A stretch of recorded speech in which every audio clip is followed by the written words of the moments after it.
হৰ হৰ মহাদেৱ, জয় শ্ৰী কেদাৰ। চ' কেদাৰনাথ দৰ্শন কৰিবৰ কাৰণে আমাৰ ইচ্ছা হ'ল, অলপ বাবাও মাতিলে।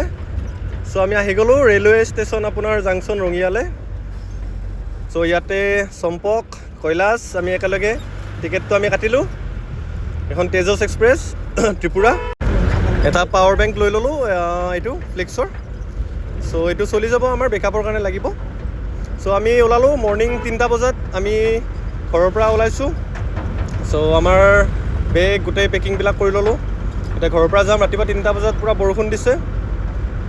চ' আহক আমি দেখাম এতিয়া কেনেকৈ যাম, কি কৰিম, গোটেইখিনি ৰাখিব। চ' বৰষুণ বতৰ আছিল, আমি গাড়ীত আহিছিলোঁ। গৌতম দা, চন্দন একেলগে আছিলোঁ। জাৰ্ণিটো বৰষুণ পূৰা, ৰাস্তাত একেবাৰে পানী হৈ গৈছিলে।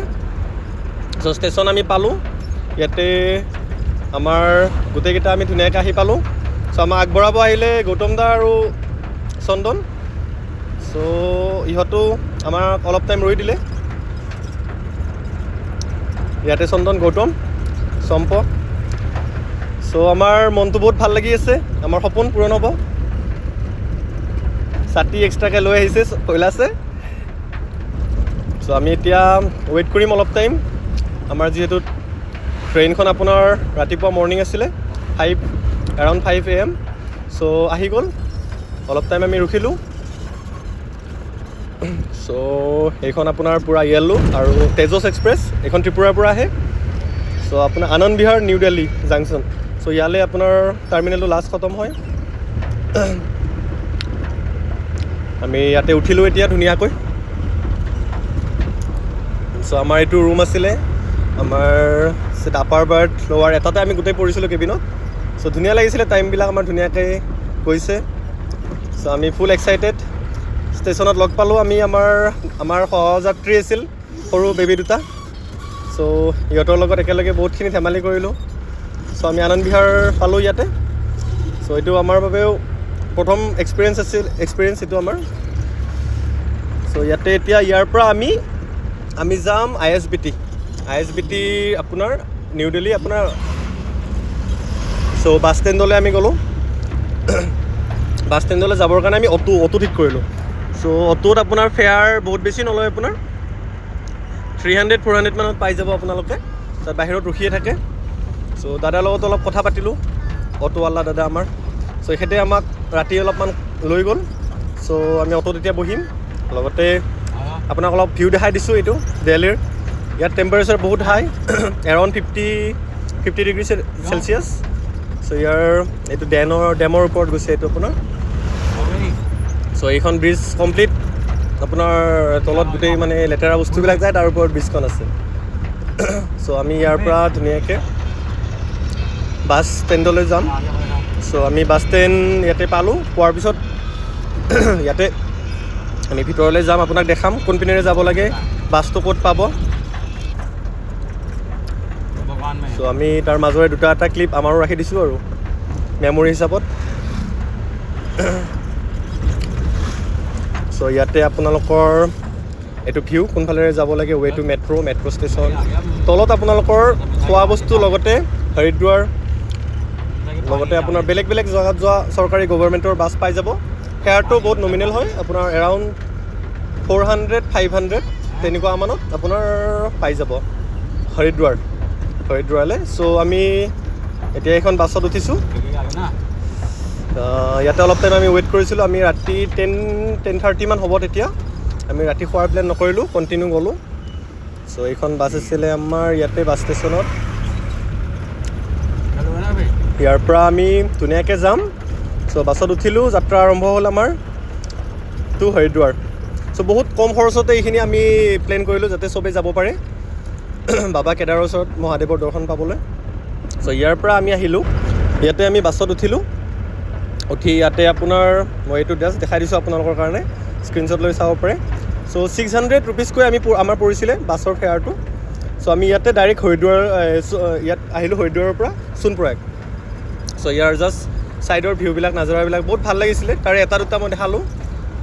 ইয়াতে এটা ৰাস্তাৰ কাষতে ধুনীয়াকৈ মহাদেৱৰ এটা মূৰ্তি দেখা পাব আপোনালোকে। আৰু ভিউটো বহুত ধুনীয়া হয়, মানে এনেকুৱা লাগে যেন পুৰণি ৰজা মহাৰাজৰ যিবিলাক আছিলে আপোনাৰ মন্দিৰ মছজিদ, তেনেকুৱা টাইপৰ কলা ইয়াতে। চ' ইয়াতে ভাল লাগিছিলে। ইয়াতে আমি বাছৰ ভিউটো অলপ জাষ্ট দেখাইছোঁ আৰু।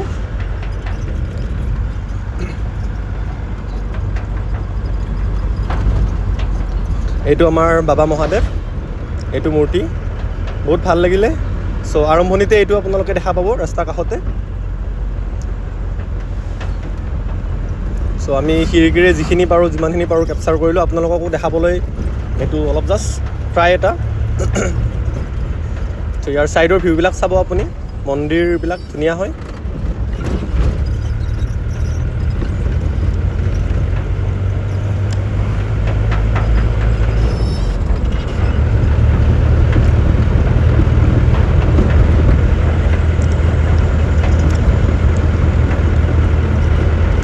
চ' এইবিলাক তাৰে ভিউ আপোনাৰ, কিছুমান ভাল লগা ভিউ আপোনালোকৰ ইয়াতে জাষ্ট এড কৰিলোঁ।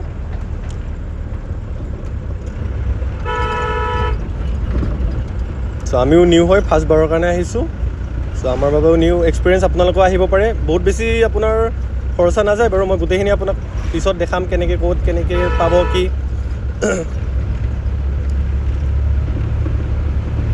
চ' এইটো ৰানিঙতে ভিডিঅ'টো বনাই আছোঁ, গাড়ীত বহি ৰাতি কি কৰিম। আমি এতিয়া এইটো আপোনালোকৰ বাবে আনিছোঁ, জাষ্ট ভিউবিলাক চাব পাৰে আপোনালোকে।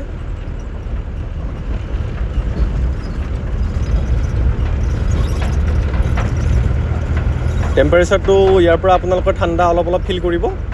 চ' বাকী দিল্লীতটো গম পাইছে টেম্পাৰেচাৰ 50+।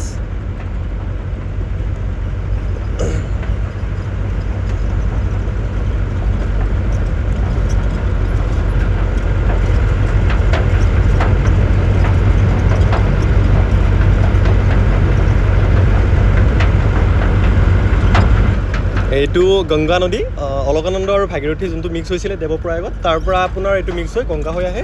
আৰু ৰাস্তাৰ কাষে আপোনালোকে গংগা নদীটো অলমষ্ট দেখা পাবই। চ' এইটো ঠাণ্ডা অলপমান দিয়ে। চ' পানীৰ পৰা আপোনাৰ ইয়াতে টেম্পাৰেচাৰটো অলপমান ঠাণ্ডা থাকে, কাৰণ ইয়াত পাহাৰৰ ওপৰৰ পৰা আপোনাৰ গংগোত্ৰীৰ পৰা আহে পানী, তেনেকৈ আপোনাৰ অলকানন্দ। চ' এইবিলাক পানীবিলাক বহুত বৰফৰ পৰা গলি আহে। চ' ইয়াত ঠাণ্ডা এটমছফিয়াৰ বহুতখিনি পাব। চ' এইটো গংগা নদীয়ে হয়, ইয়াতে কিছুমান ডেমো থাকে সৰু সুৰা। চ' এইটো ৰাস্তাবিলাক ইয়াৰ পৰা আপোনাৰ পাহাৰীয়া ৰাস্তা, পাহাৰৰ মাজত। ইয়াতে আমি হোটেলত অলপ ৰখিলোঁ, কিবা এটা খালোঁ। চ' ফটো দুটা মানে তুলিলে। ভিউবিলাক ধুনীয়া, ইয়াতে মানে আহিলে আহি থাকোঁ মন যাব আপোনালোকৰ। চ' আকৌ ষ্টাৰ্ট কৰিলে, আকৌ আমি আৰম্ভ কৰিলোঁ যাত্ৰা। টোটেল এইটো যাত্ৰা আপোনাৰ 7-8 আৱাৰ্ছ লাগিব। চ' ইয়াতে আপোনালোকৰ ছাইডত গোটেইবিলাক পাহাৰ পৰ্বত আৰু লগতে আপোনাৰ গংগা নদী দেখা পাই থাকিব আপোনালোকে। চ' জাষ্ট জাৰ্ণিৰ দুটামান ভিউ মেমৰি হিচাপত ৰাখিলোঁ ইয়াতে ইউটিউবত।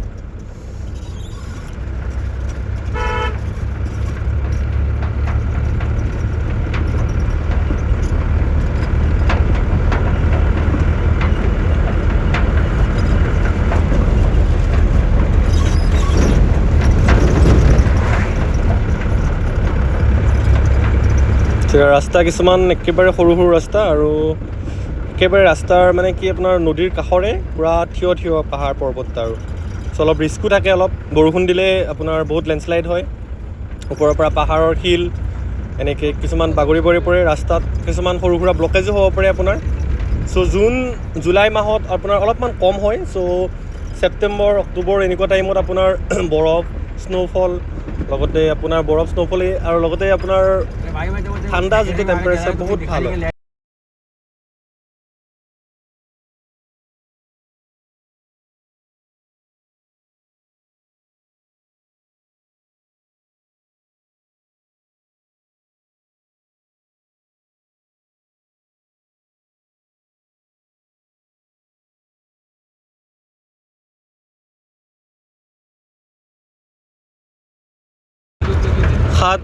সাত ঘণ্টা জাৰ্ণি, 7 আৱাৰ্ছ অলমষ্ট পাৰ হৈ গৈছে। চ' আমি সোণপৰাগ পালোঁ।